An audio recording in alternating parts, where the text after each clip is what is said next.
오늘 아버지의 마음, 하나님의 마음이라고 하는 제목으로 우리가 본문을 중심으로 하나님 말씀을 듣기를 원합니다. 성경은 모든 스토리들이 다 하나님이 어떤 분인지 또 하나님이 어떻게 우리를 사랑하시는지를 보여주는 책이다라고 얘기를 해도 과언이 아닙니다. 때로는 우리가 읽기에 불편한 징계와 심판에 대한 이야기가 있다 할지라도 그것은 우리를 사랑하시는 하나님의 그 마음의 표현이고 또 방법이다라고 하는 사실을 우리는 믿어 의심하지 않아야 합니다. 그래서 성경의 인물들 한 사람 한 사람을 자세히 살펴보면 그들을 통해서 우리가 하나님이 어떤 마음을 가지고 계시는가, 하나님이 어떤 분인가 라고 하는 것을 우리가 발견할 수 있습니다. 우리는 밤중에 태양빛을 볼 수 없지만 달빛을 통해서 태양이 빛을 발하고 있구나 하는 사실을 알 수 있는 것처럼 우리는 성경의 수많은 인물들을 통해서 하나님이 어떤 분인가 하는 그 사실들을 알 수 있어요. 특별히 다윗은 참 굴곡진 인생을 살았지만 그러나 그는 하나님이 나를 드러내기에 참 그래도 이 땅에서 괜찮은 하나님의 사람이었다라고 인정하는 의인 가운데 한 사람이었습니다. 비록 그가 범죄하여 하나님 앞에 징계를 당하고 채찍의 매를 맞기도 했지만 주님은 그 과정 가운데서도 다윗을 통해서 하나님의 그 사랑과 은혜를 우리에게 많이 보여주고 있어요. 오늘 본문은 이제 이 다윗이 자기의 아들 압살롬을 잃어서 그가 슬퍼하는 그 내용이 기록이 되어 있습니다. 다윗은 참 비운의 삶을 산 사람이라고 얘기를 해도 과언이 아닙니다. 사람들은 다윗을 너무 좋아해서 그의 이름을 데이빗이라고 영어로는 하잖아요.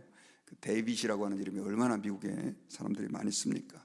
그리고 누구를 닮고 싶냐 그러면 다 데이빗을 닮고 싶다고 그런 사람들도 많습니다. 그런데 이 다윗의 생애를 보면 결코 그는 행복한 삶을 살았다라고 말할 수 없어요. 왜냐하면 처음 결혼한 그 딸, 사울의 딸 미가를 결국 사울이 다윗을 이용하는 도구로 써가지고 결국 그렇게 결혼을 하게 되고 나중에는 딸을 빼앗기게 되죠. 그리고 나중에는 이제 그가 범죄해서 하나님으로부터 매를 맞게 되는데 그 과정 중에 어떤 어려움을 당하느냐면 자기의 사랑하는 딸이었던 다말이 결국 큰 오빠 암논에 의해서 성폭행을 당하고 그리고 그 암논을 셋째 아들이었던 압살롬이 죽이게 됩니다. 그리고 그 압살롬이 다윗의 오른팔과 같은 자기의 생명과 같은 신하들을 이렇게 선동해가지고 반란을 일으키는데 얼마나 배신감이 컸겠어요. 그런데 결국 반란을 일으켜서 그가 왕의 자리를 찬탈하기 위해 지금은 왕을 죽이는 전쟁을 했고 결국 이제 압살롬도 그 전쟁에서 패배하여 죽게 됩니다. 특별히 첫째, 둘째도 뭐 죽었다고 얘기하는 분들도 많으니까요. 둘째가 그렇게 됐고 또 셋째 압살롬도 그렇게 됐고 또 나중에 보면 이제 넷째 아도니아가 또 반역을 일으키죠. 그렇게 해서 아도니아도 나중에는 이제 죽임을 당하게 되는데 참 슬픈 고통에 처해 있었던 사람이다라고 말할 수 있습니다. 우리가 고난을 당할 때 참 힘들고 어렵다고 말하지만 자녀를 키우는 부모님의 입장에서는 자식들이 고통을 당할 때 또 자식들에게 아픔이 있고 자식들이 문제가 생기면 그 아픔은 부모가 직접 당하는 고통보다 훨씬 더 크고 아프다고 할 수 있죠. 더더군다나 이제 오늘 본문은 이 다윗이 자기 압살롬을 잃고 나서 그가 슬퍼하며 비통해하는 그 마음이 기록되어 있는데 근데 사실 다윗은 그렇게 압살롬을 슬퍼하고 그의 죽음을 비통해하지만 어떻게 보면 참 만감이 교차해요. 왜냐하면 저도 한 사람의 아버지로서 만약에 자식이 내가 왕인데 나를 왕좌의 자리에 끌어내고 후궁들을 말 그대로 백주대낮에 모욕을 주고 그리고 목에 칼을 겨누고 그런 아들이 결국 전쟁에서 패배했다. 좀 찝찝하긴 하겠지만 또 마음에 안타깝긴 하겠지만 그래도 오늘 본문에 나오는 다윗처럼은 아닌 것 같아요. 특별히 이 다윗은 오늘 본문 마지막에 33절에 압살롬의 죽음의 소식을 듣고 그는 이렇게 탄식을 합니다. 왕의 마음이 심히 아파 문 위층으로 올라가서 우니라.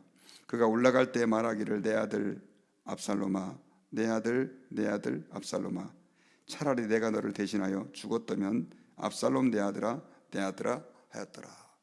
여기서 이 한 절에서 내 아들이라고 하는 말이 얼마나 많이 반복되고 압살롬이라는 말이 얼마나 많이 반복이 되는지 모릅니다. 이렇게까지 안 해도 될 것 같은데 그래도 이 다윗의 마음은 정말 너무너무 많이 고통으로 아파하는 것을 알 수 있어요. 이런 다윗의 마음은 마치 하나님의 마음과 같습니다. 사실 우리는 하나님을 아버지라고 부르잖아요. 이 세상의 모든 아버지들이 다 그런 건 아니지만 그래도 대부분의 아버지들은 잘 우리 한국 문화는 표현하지는 못하지만 자식들을 많이 사랑하죠. 어머니는 물론 이러니와요. 그런데 특별히 다윗은 자기에게 목에 칼을 겨누고 그렇게 못된 짓을 했던 압살롬을 여전히 사랑하고 있는 것을 우리는 본문을 통해서 알 수 있습니다. 이 사실은 우리가 하나님 아버지 앞에서 하나님이 어떤 사랑으로 우리를 사랑하고 있는가라고 하는 것을 보여주기도 하는 내용입니다. 성경에서는 우리에게 특별히 구원이라고 하는 중요한 메시지를 말씀해 주고 있어요. 죄에 빠져 방황하던 우리를 하나님이 어떻게 구원해 주셨는가.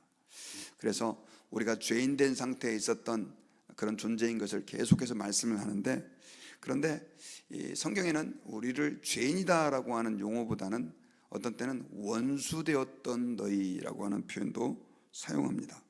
우리를 원수되었던 너희라고 표현을 하는 거죠.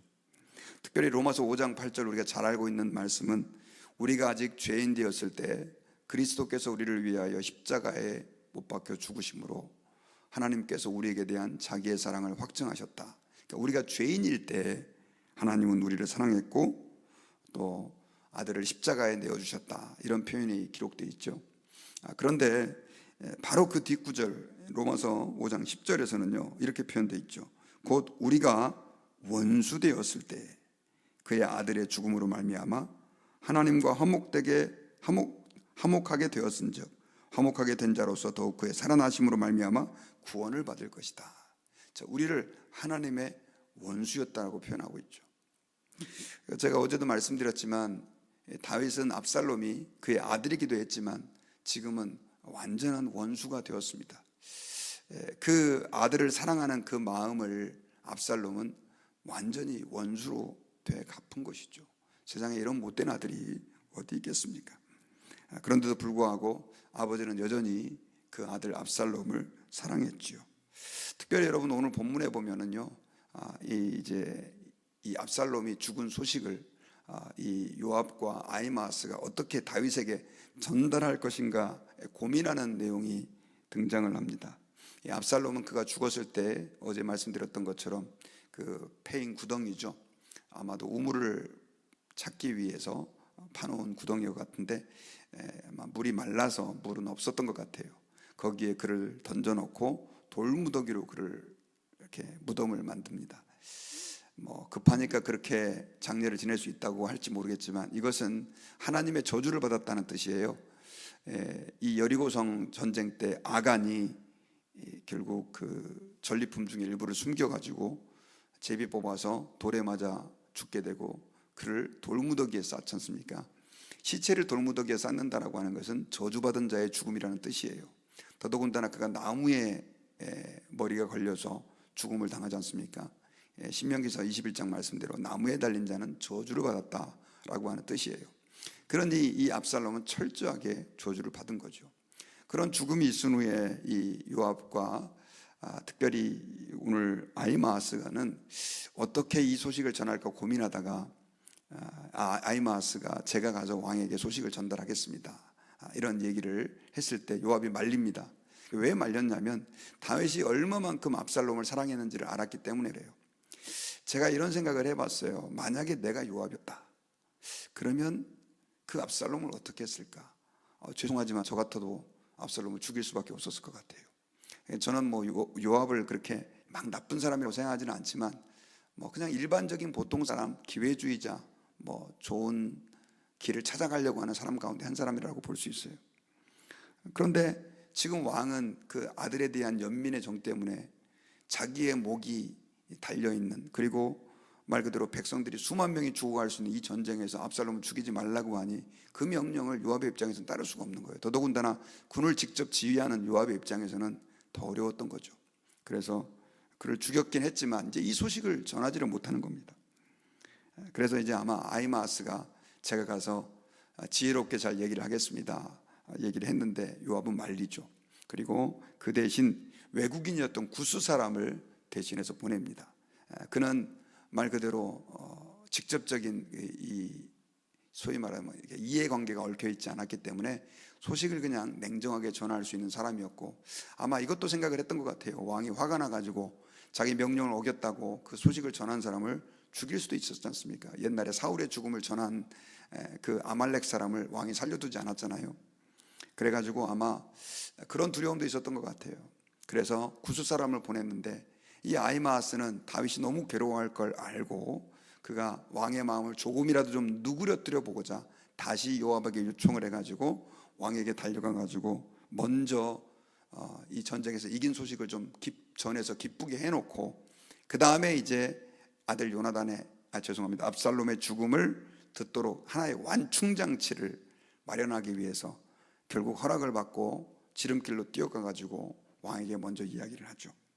이런 모든 행동을 보면 다윗이 얼마만큼 원수되었던 이 압살롬을 사랑했는지를 우리는 알 수가 있습니다. 사실 우리가 부모의 입장에 다 서 있는데 우리가 자식을 사랑하지만 이런 경우까지 사랑하기는 사실 쉽지 않습니다.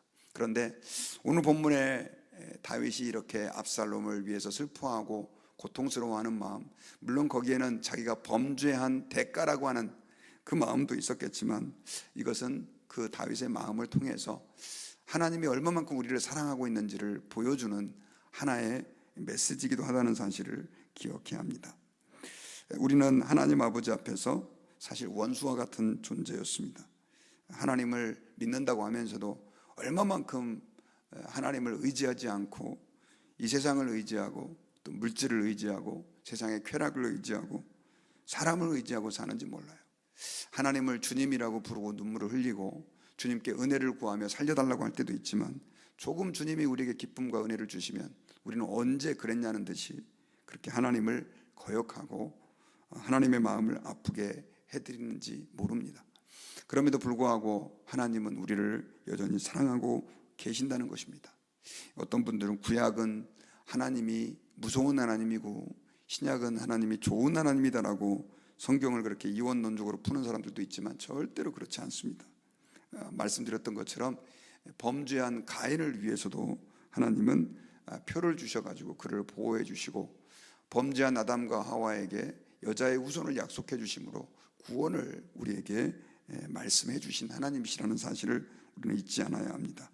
그러므로 우리가 이 땅을 살면서 한 가지 절대 잊지 말아야 할 것이 있다면 그것은 하나님이 우리를 사랑하신다는 것입니다. 그 사랑의 증거가 바로 예수님이요, 그분이 십자가에 달려서 우리를 위해서 죽으신 것이다 라고 하는 사실을 기억하고, 어떠한 상황에 있다 할지라도 우리는 하나님의 사랑을 의심하지 말아야 합니다. 때로는 우리 삶에 고통이 있고 때로는 우리 삶에 내가 원하는 방식대로 일이 잘 안 풀려진다 할지라도, 내 자녀들이 속을 새기고 직장에서 사업이 부도가 나고 내가 직장에서 잘린다 할지라도, 혹은 내 가정에 고통이 있고 아픔이 있고 내가 누군가에게 배신을 당한다 할지라도요, 우리 하나님은 우리를 사랑하시는 사랑은 태양빛처럼 일정하다는 사실을 절대로 잊어서는 안 될 것입니다. 비록 우리가 밤이 와도 해가 꺼졌다 이렇게 생각하는 사람 없잖아요. 조금 학교 다닌 사람들은 이제 지구가 태양의 주위를 이렇게 말 그대로 태양을 중심으로 자전을 하기 때문에 어떤 때는 햇빛이 비치지만 어떤 때는 지구의 해양의 반대편에 서면 어두운 밤이 오는 것처럼, 그러나 햇빛은 늘 우리에게 비춰지고요, 그 햇빛 자체는 사실 당장 밤에는 보이지 않지만 그 밤도 우리에게 은혜가 된다는 사실을 우리는 절대로 잊어서는 안 될 것입니다. 신앙생활하면서 하나님의 사랑을 의심하지 않는다라고 하는 것은 그래서 굉장히 중요합니다. 하나님이 나를 사랑한다라고 하는 믿음 가운데 있다 보면 우리는 환난도 이겨낼 수 있고 고통이 오고 아픔이 와도 우리는 하나님의 사랑을 의심하지 않는다는 것입니다. 초대교회 성도들은 다들 그 하나님의 사랑, 그 은혜를 의심하지 않았습니다. 그래서 순교의 자리까지, 또 아무리 고통이 있고 내 삶 가운데 어려움이 닥쳐와도 그들은 하나님의 사랑을 신뢰하면서 꿋꿋하게 믿음을 지켜나갈 수 있었다는 사실을 기억하고, 우리가 신앙생활 하다가 어려움이 온다고, 또 때로는 내 삶에 내가 원치 않는 일들이 발생한다 할지라도 우리 그분의 사랑을 의심하지 말고 주님 앞에서 충성스럽게 여전히 주님을 사랑하고 변함없는 주의 사랑을 찬양하며 증거하는 저와 여러분들이 되기를 바랍니다. 저는 말씀의 결론을 맺겠습니다. 오늘 본문은 다윗이 자기 아들 압살롬이 살해를 당해 죽음을 당했다라고 하는 비보를 듣게 됩니다. 얼마나 마음이 아팠을지 모릅니다. 그는 따로 그 소식을 듣고 위층 문에 올라가 가지고 울면서 내 아들 압살롬아, 압살롬아, 내 아들 압살롬아, 차라리 내가 너를 대신해서 죽었으면 좋았을 뻔했다, 내 아들 압살롬아 라고 말했습니다.